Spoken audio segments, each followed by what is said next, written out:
And the worrying thing from a Villa point of view is if they don't get Champions League, you look at the likes of Ollie Watkins and Douglas Luiz, who's been outstanding this year. We know that Arsenal are looking at Douglas Luiz and Jacob Ramsey. I mean, if Villa were in a situation that they had to balance the books, and Villa fans won't like to hear it, but Jacob Ramsey and Douglas Luiz bring you 100 million between them at least straight away.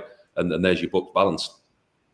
That must be, I mean, Pete, if we come back right to the beginning of the conversation in terms of Forest, you said in their teams coming up can't compete, and that's a struggle. But do you feel for fans as well that start to compete? Of course, we've seen Villa probably their best season in a number of years. They've done absolutely brilliantly. They are pushing for top 4, maybe top 6, depending on where that run-in ends up.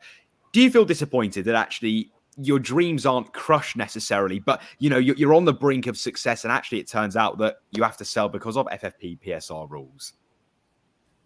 Yeah, it's difficult to compete. All the established clubs in the Premier League, we've always had, it was the top 4 initially, and now we've got a big 6, and now everything else. It's harder and harder to break into that, especially for clubs coming off from the Championship. Look, the table doesn't lie. The 3 clubs that came up last season, although not massive clubs, they found themselves in the relegation zone. And I think it's going to be a similar story probably come next season when the 3 teams that come up from the Championship this year, although Leeds looking like they could be in there, they would love to compete at the top end of the table, but I think it's going to be hard for them even to try and stay up in the Premier League next season as well, unless they spend money. But then if you do spend money and show ambition, you run the risk of potentially breaching those PSR rules and everything else. So it's a vicious circle. You want to be ambitious and you want to compete, but then you could put your club in jeopardy, and you could end up breaching these financial rules as well. And then you get points deductions as well. So, yeah, I feel for the fans, like Paul mentioned, I think at the start of the show, that it's the fans that sort of get the rough edge of it, really, because there's nothing better than your team winning promotion or whatever else when then you come into the Premier League and you just can't compete at all. And I think you can see that's going to be Leicester next year, isn't it? I mean, if Leicester come up like it looks like they are going to do, they could come up, have the ecstasy of coming up and then start the Premier League on -6 points because of their FFP situation. And it's a massive disappointment, isn't it? Paul, what about going forwards? You mentioned the independent regulator occasionally. What do you think about that? Is that the solution? Is it viable? Because there's been massive backlash, I think, from both owners and fans alike about this new independent regulator that's going to step in. Well, I think that you got to look at it now. Football clubs voted for these rules. They voted for these sanctions, and they were passed by football clubs voting for them. And they're the ones now that are kicking and screaming against them, which, listen, I understand it. I don't like them.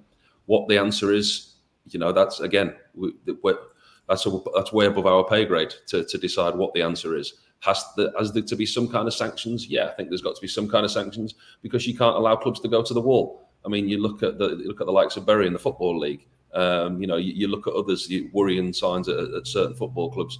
Yet these sanctions are brought in for that. But at the same time, don't quash the Premier League. Don't quash people wanting to come and invest money into our fantastic league, because we've got the best product in the world. People want to be involved with the best product in the world, and the richest people want to be involved with the best product in the world.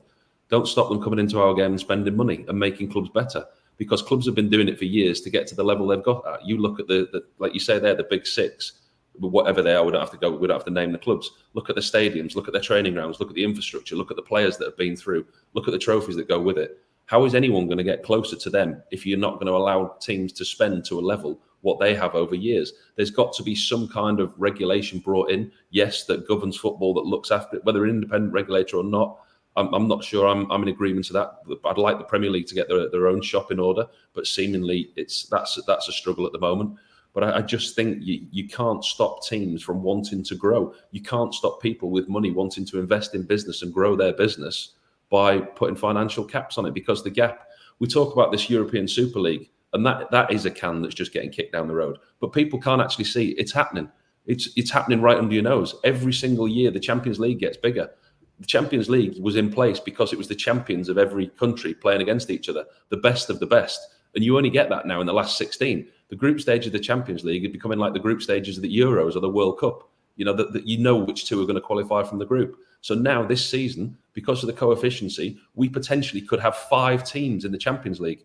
That's a quarter of our Premier League. So a quarter of the Premier League could be in the Champions League. So if you don't think that European Super League's happening, have a look at that. And these financial rules allow the big to get bigger and the rich to get richer, and nobody else can close the gap. You've just watched a segment from Football Insider's brand new podcast, The Inside Track, with me, Lewis Pearce, alongside the guests on the show. Thanks very much for tuning in. Please do give the video a like, comment your thoughts on the topic, and feel free to share on your social media pages. If you want to listen to the full podcast episode, click the link in the description below. Keep your eyes peeled for plenty more content and exclusives here on The Inside Track.